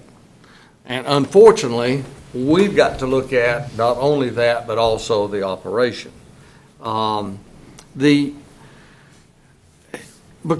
it is all-inclusive. If we build the schools, then we've got additional cost of operation. But yet, at the same time, I heard a comment in regards to the state is supposed to operate the schools, and they pay for operation. So my question is, do we have dollars in the 1.7? We already know the electric bill would come out if we went with the lease. So we know if we go with that type of high-performance construction, that would go away. My question is, are there other figures here? Because we're going to have to make a decision, and it's based upon the estimate of the $1.7 million. Can that go away? If the $1.7 million would go away, and you all would fund or have the state fund the operation of these schools, then we wouldn't have that into the equation. When I looked at the operating cost, I took in consideration that the state funds your principals. Those are given. Okay. My teachers, for the most part, should move from one school to the other because Right. I've already got those schools operating with teachers now. So for the most part, your teachers are going to follow the children. Right. I took that in consideration. What the state doesn't currently fund, it's all based on ADM, and that's student population, by the way. That total student population does not change. So the current funding formula for my custodians, my clerical people, depending on how you split your social workers, guidance counselors, and those type things, the formula does not increase because I have opened 2 new schools. It's not school-specific. It's ADM. So that's why I have presented to you worst-case scenario on your personnel cost. I'm not saying we can't afford some of that, but I can't tell you today with full 100% confidence that we can handle that whole total amount. Can I get a little clarification on that? Because, and I understand you're trying to keep it a little bit ambiguous, but I'm trying to narrow it down I'm as trying to keep such. you from cornering me on something I can't support. I am. I'm trying to nail you down here on, and that is, are there cuts elsewhere in the budget based upon the monies coming from the state to offset this cost? Can I look at it? Just a question. I mean, we're asked to make a decision now. So I'm just I asking. can't say that we can cut personnel from another school to put personnel in these 2 schools. I was just saying, in your overall budget, is there places that you can cut in order to accommodate the estimated $800 and some odd thousand increase? I can't guarantee that. You cannot. No, sir.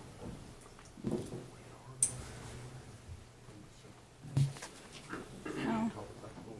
There is some income from the sale of if we go with the solar method, there is there is revenue from that we've could consider to use. But that was what, Robbie? How much was that again?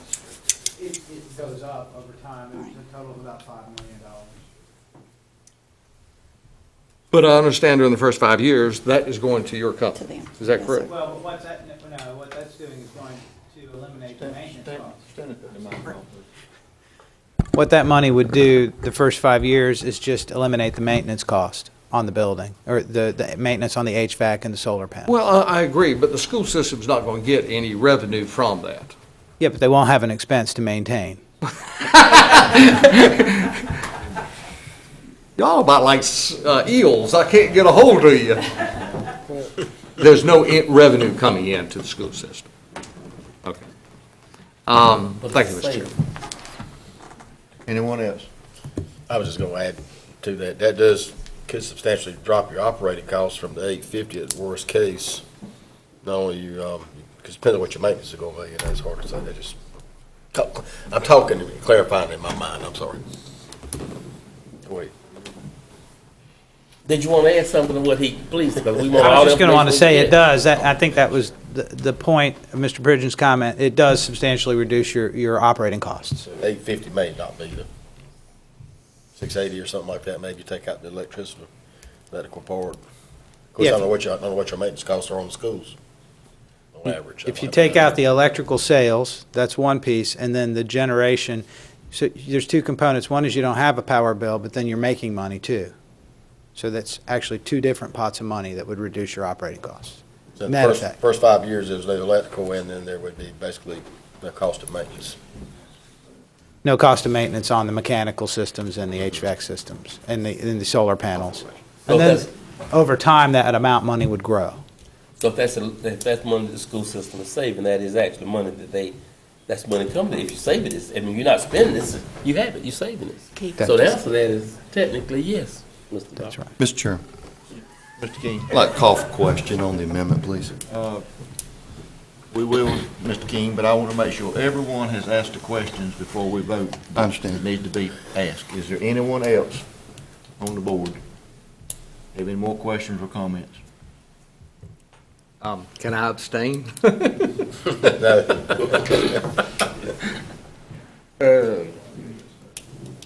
we're voting on what? All right, Marcia, if you would, read Mr. Bell's amendment, please. To utilize the method that the Board of Education requested and do not use the design-build method of construction.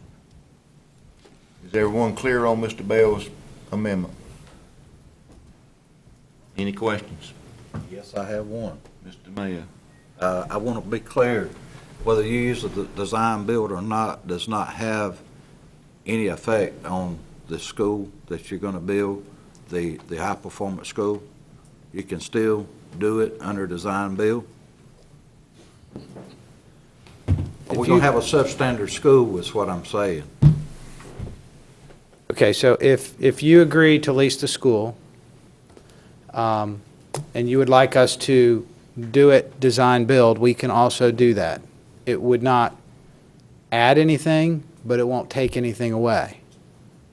It's probably more than anything, a lot of reporting to the state of North Carolina. Under the new statute, there's a lot of reporting that has to be done. So we have, if you agree to lease the building from us, but your requirement was to do design build, we could do that. But again, I would say to you, it will not add anything. It will make, there is some paperwork that has to be filled out annually if you do that. I would strongly suggest you not do that. But Okay. I can deliver you the same exact building under either delivery method. All I would be doing is signing a design-build contract with my contractor as opposed to a CM at risk contract. If that's your question, I'm not really sure the question, but Follow up, Mr. Chairman. Mr. Mayor? Okay, and you're saying if it won't add or take away from the total, what are you basing that on? Because I understand that design build hasn't been done. It hasn't been. So what are you basing your assumption that there would be no benefit either way? Well, my company did about $40 million worth of design build at Fort Bragg and other military bases last year. And I can compare, I have that comparative data. I can compare that to what we've done under our leasing model through the CM at risk delivery. You got to remember, leasing, you've got leasing and traditional delivery.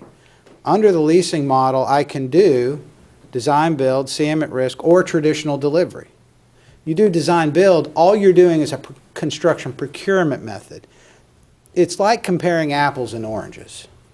There truly is not a real comparison here because under leasing, you can use any construction delivery method that you'd like to use. I could do low bid, I could do CM at risk, I could do design build. I can do any construction procurement method. What I'm telling you is that design build in any way, shape, or form, however you get there, does not create value. And I have a lot of experience to back that up. Now, you know, the Board of Education, has asked me to do this the most efficient and effective way I know how to do it. And that's kind of what I'll do. Unless somebody tells me to do it differently, I'll do it the most efficient way I know how to do it.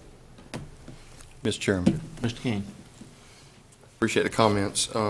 Back to discussion on the amendment. is that I understand from Davenport, this is a specific lease that's unlike what we're used to. Is that correct? And the lease issue has been brought up and talked about extensively in the amendment. I think the amendment is asking to move with the school board's recommendation for the lease, but not go design build, but use this other method. Now, I'm opposed to a lease. If you can't buy a car and pay payments, you can lease one. If your lease doesn't work out, you can go to a 60-month payout instead of a 36-month payout. Anything to do to sell a car. It's the same thing here. I feel like I'm at the state fair buying knives for my wife 35 years ago, and the knives worked for about a week.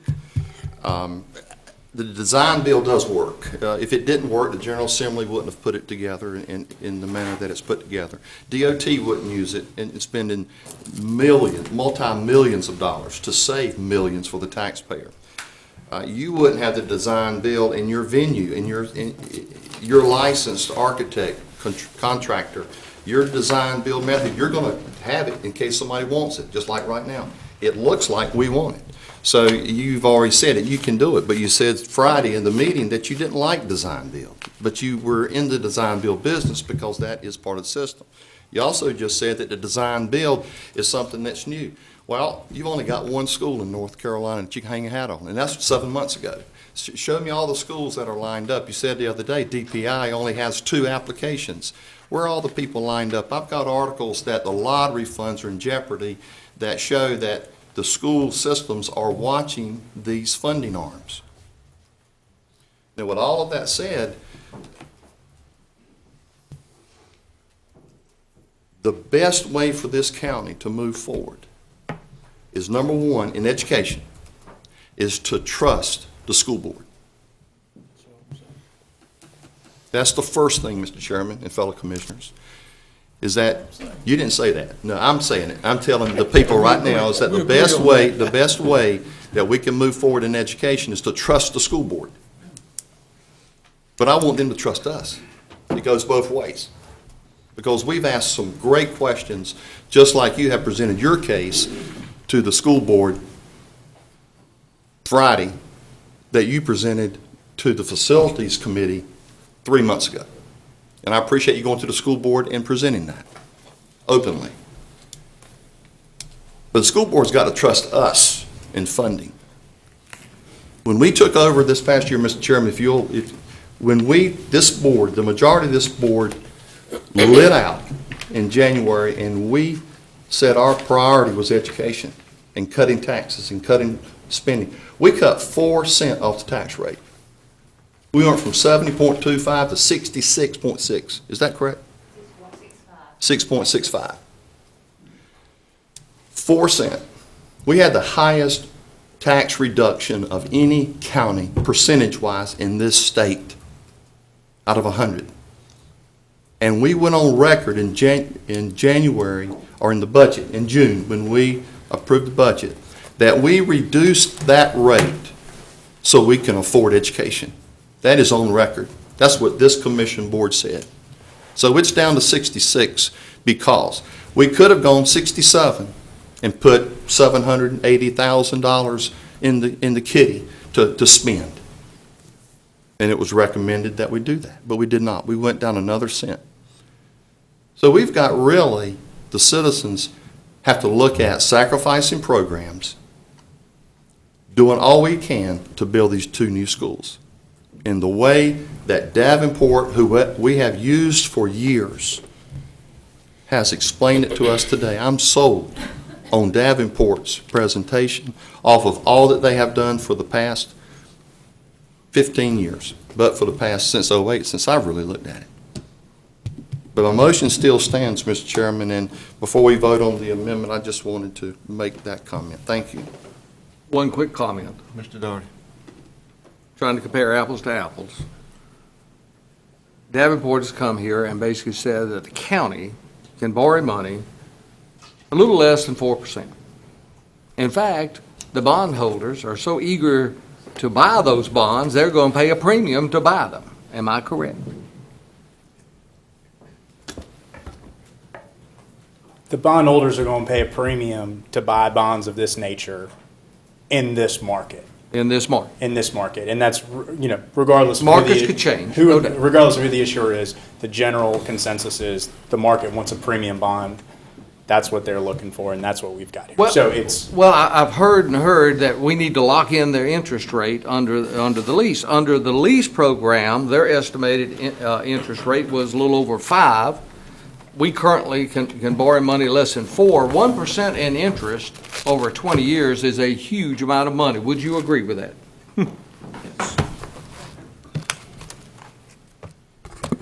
Yes, that is a savings.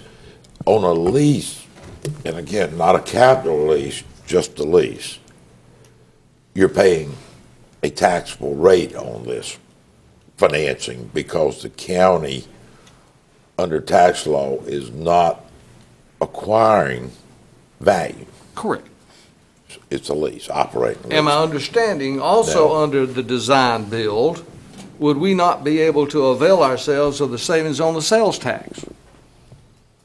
It could be Now- structured in such a Now, way. design bill, we're talking about the lease versus, is that what you're talking about? Well, it's a lease design? versus design build, basically. The amendment is to go with the lease, and the motion is to go with design build. So we're comparing, we're making a decision based upon the two of those. Under a design build, would we not have the availability of saving sales tax? That's my understanding. And I do not know on the other. I have no idea. The only way to avoid the sales tax is if the county commissioners actually build the buildings. It doesn't matter whether it's design build or traditional delivery or whatever. If you build and own the buildings, then you can save the sales tax. And that is not common, although it can be done. But we've just done that on 2 improvements in the county. Is that right, Ms. Hope? Yes. Yes. So we've already accomplished that. as Even such. with our $30 million plus or minus in savings, we had the sales tax figured in there. We had it figured in. Thank you, Mr. Chair. so just to clarify, I'm sorry, Okay. I want to make sure, you're talking about financing methods and project delivery methods, 2 different things. Oh, agreed. Okay. So Agreed. there's the financing method of the lease versus a traditional county I'm funding saying bond. if the school board and the board of commissioners get together and develop a plan that the school board wants to build as such, and we have an agreement similar to what we had with the 2 improvements that we just did, what'd you call those funds? QSCAB funds, where we, in fact, the county actually contracted through the county to produce it, we have the sales tax savings. We could actually formulate this to be done in such a legal way to get maximum benefits on interest rates as well as sales tax and design bill. And that's why I'm leaning that way. And those 2 projects were shovel-ready. Yeah. That were created by the school board. Yeah. Mr. Counsel, let me ask this. Now, you could structure that in such a way, could you not? Certainly. Mr. Edwards and I have done that in the past. In fact, not just the last 2, but some previous renovations were done that way too. And Well, the county, depending on the way it's financed, it will depend on how long the county would actually own it. But you've got a situation that it's not like the county coming in and telling the Board of Education how the building's to be done. The Board of Education makes those decisions, and they act as your agent in operating the construction and dealing with the contractors, just in your name. Yeah, we have no interest in getting involved with that. We let the school board build them, but it's actually done through the county to get the savings. That's correct. Thank you, Mr. Chair. And the county in those cases has let the savings that you've gotten from the sales tax go back to the Board of Education for their programs. Thank you, Mr. Chair. Any other discussion? Marshall, just for clarification, read Mr. Bell's amendment one more time. Okay, just one minute. Save this. The amendment to the motion was to utilize the construction method requested by the Board of Education and do not use the design, build, construction method. Is everyone clear on Mr. Bell's amendment? Any other discussion? Not all in favor of Mr. Bell's motion, show of sign of right hand. All opposed?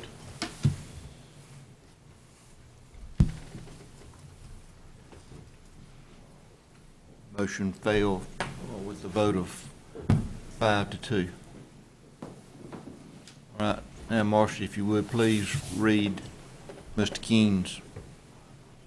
To support and approve the Board of Education's recommendations to build Grantham Middle School and Spring Creek Middle School, which includes the auditoriums, in compliance with DPI, including STEM, utilizing the design-build method with Davenport oversight to comply with the Local Government Commission recommendations.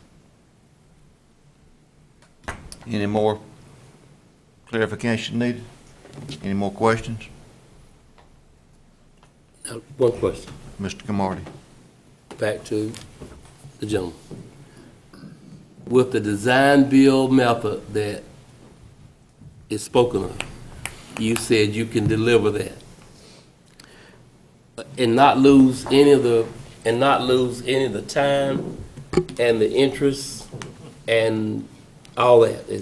Something sounds like something's going to be lost. You will lose time. There's no way you can be in it by August of 2015 under that method, even though the design is arguably complete. You will lose the interest rate. You will lose the interest rate. And hold it right there. We would also, if you lose the interest rate and all that, we would be sacrificing the gyms. Is that what you said earlier? I think you would, well, it depends on how much you want to spend. I mean, it's going to cost you more than the $3.2 million that the Board of Education has outlined if you went design-build. It will cost more. So you're either going to spend more money or you're going to cut scope, one or the other. So your interest rate's going to be higher, you're not going to meet the schedule, and you're going to lose the tax credits, which the tax credits basically buy down the cost of the high-performance features. That's what I want. So I've clearly understood that not knocking the design build, we used that one time, but if we go that route, we are changing the time frame. We change the time frame. We're changing the interest possibilities. If we change that, if I understand it, then we're potentially losing the auditorium that the communities want, and some other buildings going out there versus the one that the school board indicated they wanted. That's what I hear. That's correct, unless you decide to spend a lot more money, which I understand you don't want to do. I think Mr. Keene's motion, though, has got the auditoriums all in his motion. Now, my question is, going with the school board's plan and going with design build, I'm going to put you on the spot and probably get tarred and feathered for it. But is there a possibility that if we go with the design build, that it could end up costing us more than what school board's proposal is? It will absolutely cost you more. There is no question in my mind. You will pay a higher interest rate, you will pay a higher cost, and unless you put solar panels on it, you will have a power bill. There is absolutely no question in my mind you will spend more. I promise you, I guarantee it. If I could put money on it right now, I would. I guarantee you, for the same quality of building, you will spend more money. Now, I have said, you can build cheap buildings. I can build cheap buildings. Anybody can. But for a quality building, I 100% guarantee you'll spend more money. Guaranteed, promised. There's no way around it. Time is your enemy. Time is your enemy. You will spend more money, 100% guaranteed. Davenport, you wanted to? Yes, sir. I was just going to follow up with a clarification from before, and Robbie would know more about the architecture stuff. That's not, we don't opine on that. I did want to clarify the financing process, just so everybody knows what we're talking about. Under the lease method, that would be a financing issued by a developer. They would go out and they would issue taxable financing on their own, build the building, and you would owe an operating lease payment to them. That's the one form of financing. The other form of financing, what I'll call a traditional financing, would be county issuing bonds using the money they issue to build the building, to pay a contractor and an architect to build the building. Under a traditional financing, the time frame that you're looking to come to a financing, once a decision is made and a design is complete, we get 60 to 90 days to put a financing in place. The big question is, when can we start that 60 to 90 days? We have to get LGC approval. That's our bellwether. That's when we can really, after we get LGC approval, we can have you the funds within 30 days. In order to get LGC approval under the traditional design bid build, you have to have the building design, you have to have it bid, you have to have all your permits in hand before you can get LGC. Under a design build approach, you got to have all your permits and you've got to have a guaranteed max price contract before you can get LGC approval. Once you get that LGC approval, again, we're about 30 days away from being able to have the funds. The total financing process is 60 to 90 days. I say that just so everybody's clear on what the time frame is. It really depends on the architecture and engineering side of when these projects are ready for us to deliver the financing. In today's market, we calculated the interest rate, all-in interest rate, including cost of issuance, of about 3.94%, call it 4%. That's in today's market. I don't know what that's going to be in 6 months. I don't know what that's going to be in 12 months. I don't know what that's going to be in 18 months. Nobody really does. I can tell you that there's varying opinions on whether interest rates are going to go up or going to go down. Interest rates have been down for a long time. A lot of people think the only thing there is to do is to go up, but people have been saying that for several years. I don't have a crystal ball, and I can't tell you what interest rates are going to do. All I can tell you is the time frame it's going to take you to lock in those interest rates, and the market will determine what the interest rates are when you're ready to price. And then, Mr. Camardi. And in that case, because you can't, that time window is like this, does it factor in your opinion, that the cost, as the gentleman here said, is going to be, if we wait and wait for that process and don't move now, the dollar figure is going to be a larger dollar figure? Or you can't answer that? Well, I can't speak to the project cost. That's Robbie. On the interest rate side of things, what I can tell you is there's a lot of uncertainty, and the market changes every day. Right now, there's a dearth of supply of bonds. People on the investor side are very eager to buy bonds right now because there's not a whole lot of supply. That could change down the road. You know, what the Fed does, what happens in Europe, all of these things affect the bond markets. I can't tell you what the bond market and interest rates are going to look like. You just have to factor that in your decision process of the time frame.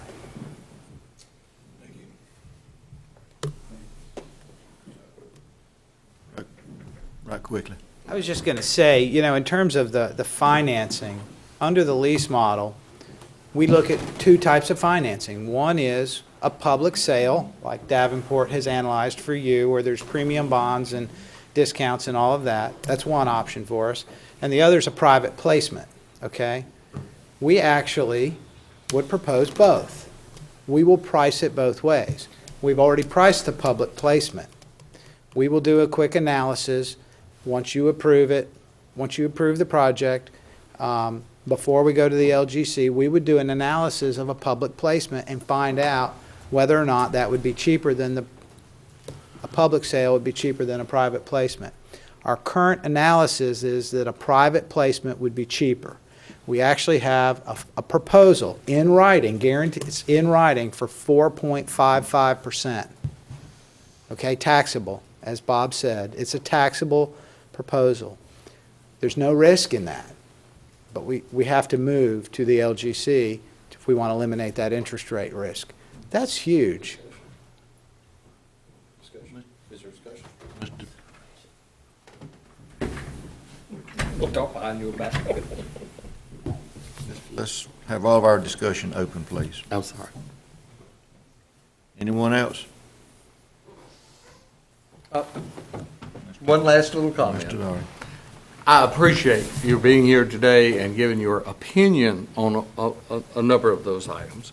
But I do want to point out that there is varying opinion out there from other architects and other contractors that may be different than your analogy. Now, I understand you are speaking specifically to your design, your school, your leasing terms. I understand that. But I want to make sure that everyone understands there are other alternatives, and there are other opinions. And so I appreciate the fact that you would, I think we needed to state that. Thank you, Mr. Chairman. Any other discussion? Marcia, please read that, Mr. King's motion back one more time.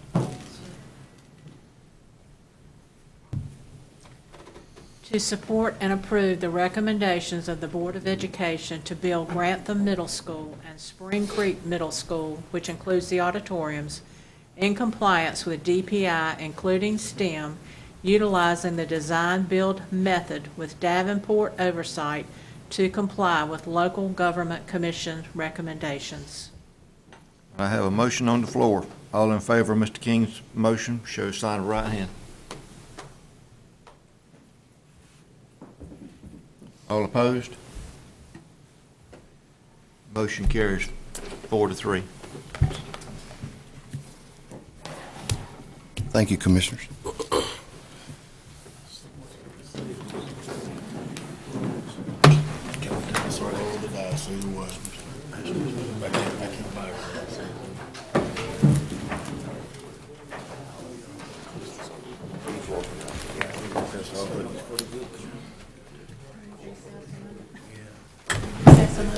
Yes, ma'am. Recess for 5 minutes anyway. Quarterback up.